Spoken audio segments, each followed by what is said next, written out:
A cracker of a race once again in Bahrain with a shock result and a new Formula 1 winner in Sergio Perez. But there was so much more to unpick from this race, so here's my 7 things we learned from the 2020 Sakhir Grand Prix. My name's Andy, and this is Behind the Drive. Number 1. Sergio Perez, from last to first. After the heartbreak of last weekend, when Perez was due to finish third before an engine failure cost him that opportunity, today, after the first lap, where Perez was spun out by Charles Leclerc's Ferrari into turn 4, I thought that lightning had struck twice for the Mexican driver. But Perez came back with a bang, not quite as literally as last week, managing to win the race, having been in last place after that first time round. And I don't know anyone who wouldn't say that Perez deserves his first victory in Formula 1 after 190 race starts, the longest wait of any driver before getting that first race win. The Mexican has delivered so much for the Racing Point team, and I think that it's criminal that he currently does not have a drive for 2021. Surely the 30-year-old driver does not deserve to end his Formula 1 career just as he reaches his peak. Remember, it could have so easily been 3 podiums in a row for Sergio without that engine failure last weekend. The Mexican driver did what he's known for after falling to the back of the pack and was very quickly back in the points, carving his way through the field to outperform his car once again. After the race, he even revealed that he had a flat spot on his tyres for the first stint, meaning he had some challenging vibrations, but it was unnoticeable as he was flying past the other cars. Once he was up near the front, he made 2 impressive moves on Esteban Ocon and his teammate Lance Stroll to take third position, which was looking like it would be the finishing position for the Racing Point driver until Mercedes managed to throw it away for themselves towards the end of the race. I'm so happy for Perez and truly hope that he gets the seat he deserves for next year, probably at Red Bull. Number 2. George Russell, Mercedes 2021. George Russell was confirmed to be driving for Mercedes only on Wednesday this week, after Lewis Hamilton tested positive for COVID-19. But boy did he deliver, topping FP1 and FP2, followed by being just slightly behind his teammate Bottas in qualifying. But it was on Sunday that he really showed his worth as he beat Bottas off the line to take first position in the race. From that point, he looked so comfortable, and even after the first round of pit stops, he was dominating under the race lights in Bahrain. But it was the team that let him down, putting a mixed set of tyres on his car, meaning he had to pit again behind the safety car, leaving Russell down in 5th position, behind his teammate, the 2 Racing Points, and Renault's Esteban Ocon. On the restart, it looked strong for Russell as he quickly got past Bottas, and a couple of laps later he was in 2nd place, only behind Sergio Perez. The hunt was on, and the young driver was proving that he could overtake in that Mercedes car, albeit with fresh tyres. As he began to get closer to Perez, it all went wrong for George, as he got a puncture, meaning that he had to pit once again, and was quickly down to 15th position, losing all hope of a podium finish, let alone the race win. I think this is the point where most people's hearts sank after seeing Russell exceed all expectations to prove that he is the real deal and has a positive future in Formula 1. He managed to finish in 9th position with the fastest lap, so despite 4 trips through the pits, Russell has finally achieved his first Formula 1 points, but I don't think anyone could say that he didn't deserve more from this weekend. The 22-year-old has proven that he's worthy of a drive in the best car in Formula 1, and even if he doesn't get another opportunity to prove this next weekend, I think he's done enough to be within his rights to give Toto Wolff a call to say that it's his time to make the leap. If Mercedes don't make that switch soon, then I can see other teams making moves for Russell after seeing his mature and confident drive. Number 3. Un-Mercedes-like errors. This race was Mercedes to lose, much like all the other races this season. Their car has been pretty much flawless throughout the year for both Bottas and Hamilton, as they've cruised to the Constructors' title once again. But it was the mechanics and the strategists that cost George Russell his first race victory, and an easy 1-2 finish for the team.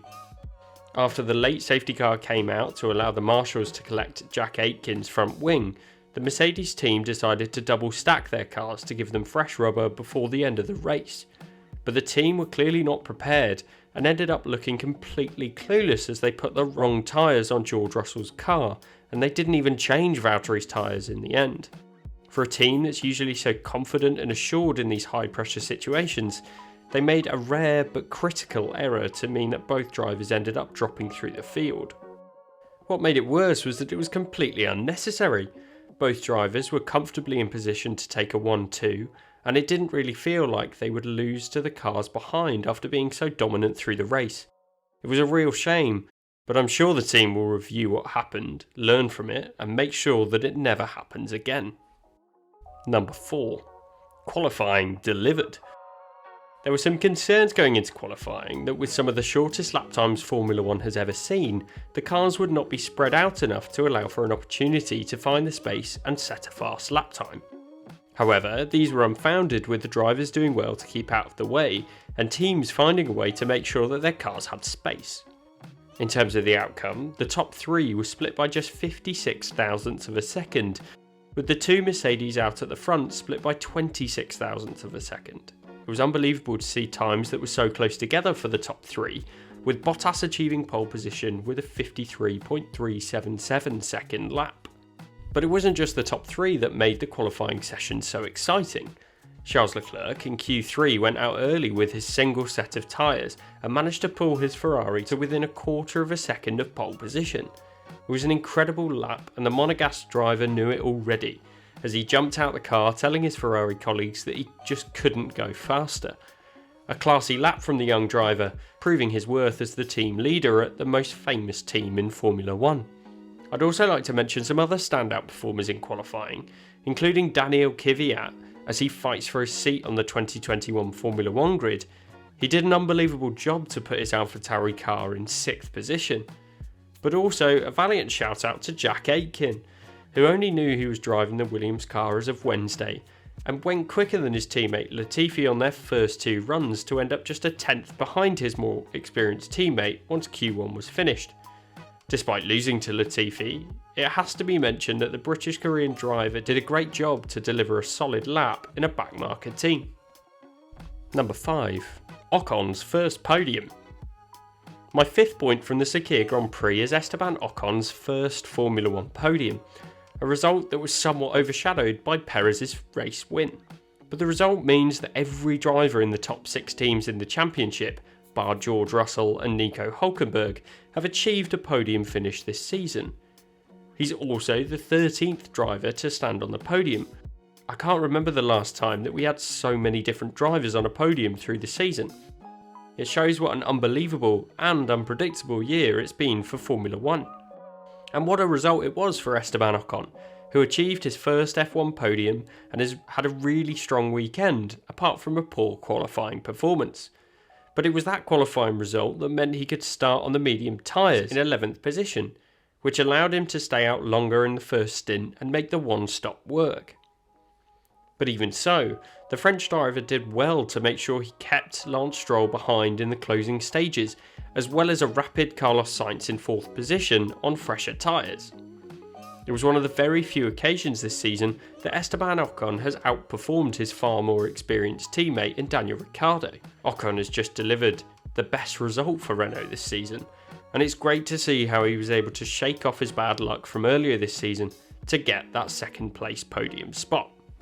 On that point, it was a solid finish for Renault overall, with Ricciardo finishing in 5th position, with the team taking a haul of 28 points as they sit 12 points behind McLaren in 4th position. Number 6. That Leclerc lockup.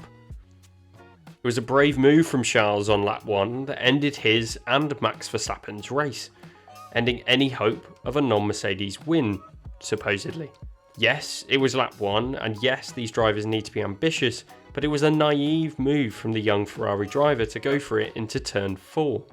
He ended up spinning the racing point of Sergio Perez into last place, and Verstappen, as he tried to avoid the incident, ended up in the tyre wall in a somewhat clumsy crash through the gravel. Despite the dominant performance that Leclerc had in qualifying, he was certainly the one to blame here, as he ended up going for a gap that simply didn't exist. It was a shame after such an impressive qualifying lap on Saturday. given the fact that Verstappen and, in the end, both Mercedes were out of contention, there was a great opportunity for Ferrari to get a solid haul of points with Leclerc today. So it was a shame for it to go to waste, and I expect Leclerc to learn from this for the future. Number 7. Bad luck. My final point is a more general one which has surrounded the race on Sunday, and that's the bad luck of so many different drivers. Even Sergio Perez had a bit of bad luck through the race after he dropped to the back of the field at the beginning.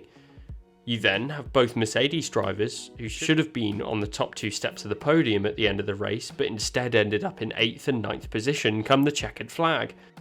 Another worthy mention is for Carlos Sainz, who ended up going into the pits just as a virtual safety car ended, which resulted in the Spanish driver losing out and dropping through the field. My final piece of notable bad luck is definitely with Max Verstappen. And for me, this is mostly bad luck as he ended up out of position going into turn 4 on lap 1 as he tried to evade the accident around the outside. But at the same time as being a bit of bad luck, the Dutch driver didn't really help himself as he ended up in a gravel trap, which in my opinion he should have known about following his pre-race weekend track walks. It may be slightly harsh, and it may have ended up being unavoidable as Perez was spun round and Leclerc ended up in the barrier, but as Perez proved, the race was not over even if Verstappen ended up at the back of the field, and the race win was really on for Max on Sunday. So, that's my 7 things we learned from the Sakhir Grand Prix. I'm sure there are loads more following that crazy race, so please let me know your thoughts in the comments section below. Please like and subscribe if you watched this far and you've enjoyed the video, and there are many more videos like this one to come, so please stay tuned.